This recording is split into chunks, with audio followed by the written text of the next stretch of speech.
Et pour commencer cette émission, j'ai le plaisir de retrouver Caroline Fontaine. Bonjour. Bonjour. Caroline, vous êtes déléguée générale de l'AACC et il y a quelques jours, c'était la journée Agence ouverte. C'était un événement dans le cadre de la semaine des métiers de communication. Si je résume en disant que c'est une espèce d'opération marque employeur de toute la filière, est-ce que ça vous convient ? Oui, on peut le dire comme ça, en effet. C'est un événement alors qui date de 14 ans, hein, donc c'était la 14e édition cette année. Et c'est un événement qui est très important pour les agences et plus généralement pour le secteur des métiers de la communication, puisque c'est l'occasion, en fait, de montrer ce qui se passe, par exemple, derrière la fabrication d'une publicité. Tout le monde les voit, mais peu de gens savent comment tout ça est fabriqué. Et donc, c'est un moment aussi où on peut parler de ces métiers-là, de la diversité, de la richesse des métiers de la communication, et puis plus généralement aussi de l'impact de la communication sur la société française, son économie, etc., notamment grâce à vous, et merci de me recevoir à cette occasion. Caroline, quand ça a été lancé il y a maintenant 14 ans, c'était pour répondre à quel besoin ? Est-ce que le besoin est d'ailleurs toujours le même aujourd'hui ? Les besoins, je pense, ont largement évolué. En fait, nous, ce qu'on constate, c'est qu'il y a eu pendant une petite période, non pas un désamour vis-à-vis des métiers de la communication, mais davantage de complexité, de difficultés à recruter, notamment un certain nombre de profils.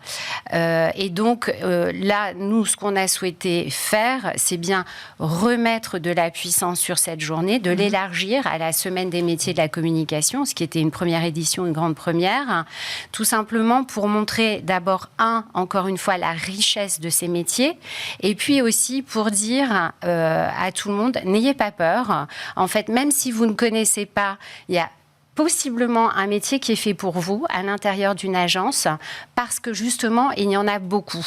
Et puis, on a aussi envie de dire, il faut un peu faire attention aux clichés qu'il peut y avoir autour des métiers de la communication ou de la communication en général. Il y en a beaucoup et peut-être de plus en plus.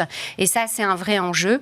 La communication, c'est pas l'hyperconsommation. Voilà, c'est aussi ça qu'on cherche à dire au travers de cette journée. Puis, c'est une célébration pour les agences. Elles sont heureuses d'accueillir les talents de demain qui étaient extrêmement nombreux cette année. Donc, c'était une vraie réussite. Quand on parle des agences, ça représente quoi en termes de poids, d'emploi Alors, on estime que les métiers de la communication dans leur globalité, c'est 250 000 emplois directs et 400 000 emplois indirects. C'est aussi sur l'économie française extrêmement puissant, puisque c'est évidemment un facteur de croissance. Je crois que le chiffre, c'est 2,5% du PIB national qui vient des métiers de la communication. Donc, tout ça est important en réalité au sein d'une économie. Ouais. Ça permet de construire des marques, des petites et des très puissantes. Donc voilà, il y a aussi cette diversité qui est intéressante à raconter et à mettre en avant au cours de cette fameuse journée Agence ouverte. Cette année, vous aviez mis l'accent sur le mot curiosité. Ouais. C'est ce qui caractérise selon vous le mieux les métiers de la communication, la curiosité ? Oui, j'ai envie de le raconter comme ça. Je pense que c'est vraiment quelque chose qui est très spécifique à ces métiers. En fait, si vous avez envie d'avoir une carrière toute tracée, etc. Ne venez surtout pas en agence de communication et n'allez pas vers les métiers de la communication plus généralement, parce que en fait, et ça c'est vraiment assez magique, moi je fais ce métier-là quand même depuis maintenant très longtemps, hein, j'ai envie de dire malheureusement pour mon âge, mais bon c'est comme ça, et en fait vous apprenez tout le temps. Et si vous n'apprenez pas tout le temps, eh bien, vous ne pouvez pas faire ce métier-là. Donc, nous, ce qu'on aime bien raconter autour de ça, c'est que ce qu'on cherche aussi dans les agences, c'est des vraies personnalités, parce que la créativité, elle naît aussi de la confrontation, de l'émulation intellectuelle. Et en fait, même si vous pensez ne pas avoir le bagage, par exemple, universitaire ou scolaire, etc., eh bien, pourtant, il y a certainement un métier qui est fait pour vous aussi dans ce cadre-là. Et on travaille aussi beaucoup à ça, aux enjeux de diversité, d'inclusion au sein des agences, qui en ont besoin. Justement, vous le disiez à juste titre, elles en ont besoin d'aller chercher des profils différents. Il y a eu petit déficit d'attractivité de ces métiers-là. Comment est-ce qu'on redonne de la désirabilité aux métiers de la communication aujourd'hui ? Alors, je pense déjà en les racontant d'une certaine manière, en essayant de lutter encore une fois contre les clichés, et puis aussi en menant des actions qui sont des actions où en fait on se dit, eh bien là, on y va. Parce qu'à un moment, parler, c'est bien, mais il faut faire. C'est quelque chose qu'on a mis en place depuis 2 ans, notamment un très joli programme qui s'appelle le programme IN. Donc, on est toujours un peu des acronymes, mais en fait, l'intérêt de ce programme, il est monté avec l'association Les Déterminés, avec Moussa Camara et Gilles Fichtebert qui est à la tête de ça. Et en fait, on crée des petites promotions de jeunes talents qu'on identifie, qui ont un vrai talent créatif, et franchement, c'est incroyable, et qui, en fait, ne connaissent pas ces métiers. Ils sont formés pendant 6 mois et puis ensuite, ils intègrent une agence pour un contrat d'apprentissage de qualification. Donc, ils sortent avec des qualifications et parfois, je vais vous dire, ils sortent pas, ils restent dans les agences qui les ont pris pour cet apprentissage tellement ils en sont contents. Donc ça, c'est le genre de choses qu'on veut faire. Et en fait, c'est simplement aussi pour montrer typiquement ce qui se passe en agence. C'est-à-dire que oui, c'est fait pour vous, probablement, parce que vous pouvez très bien être RH, vous pouvez être DIRCOM, vous pouvez être créatif, vous pouvez travailler dans la production. Si vous êtes geek, l'arrivée de l'IA, c'est quand même quelque chose d'absolument extraordinaire. Et je connais très peu de métiers qui sont déjà aussi impactés et qui utilisent autant l'IA. Donc, en fait, voilà, vous décrochez jamais. Et franchement, c'est des métiers où vous pouvez aussi avoir un parcours de carrière.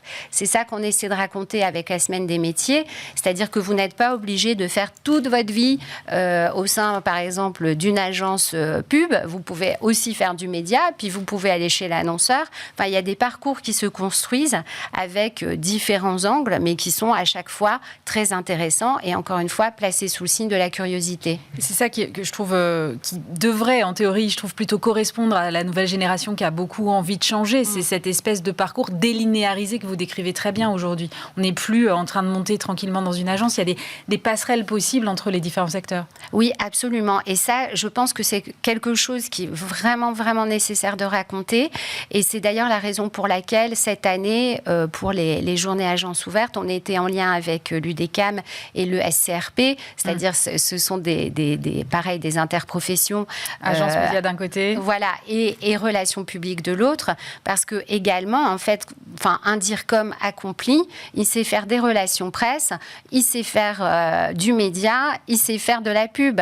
On a besoin, avec cette foultitude d'outils qui s'offrent à nous, et ça, vraiment, les métiers de la communication, ils permettent ça. Et puis, en termes d'attractivité, je pense que la différence aussi aujourd'hui, et ce qu'on essaie de souligner, c'est qu'il y a plein de jeunes, en fait, ils sont créatifs sans le savoir. Je veux dire, ils n'ont pas posé le nom dessus, mais quand vous voyez ce qu'ils sont capables de faire sur des TikTok, sur des Instagram, etc., à créer leur propre communauté et à être capable d'intégrer des nouvelles techniques, des nouvelles pratiques créatives, encore une fois, et les agences, évidemment, ont besoin de ces talents parce que c'est eux qui peuvent très bien s'adresser pour les marques, cette fois-là, non pas en leur nom propre, mais à des cibles qu'elles essaient de toucher.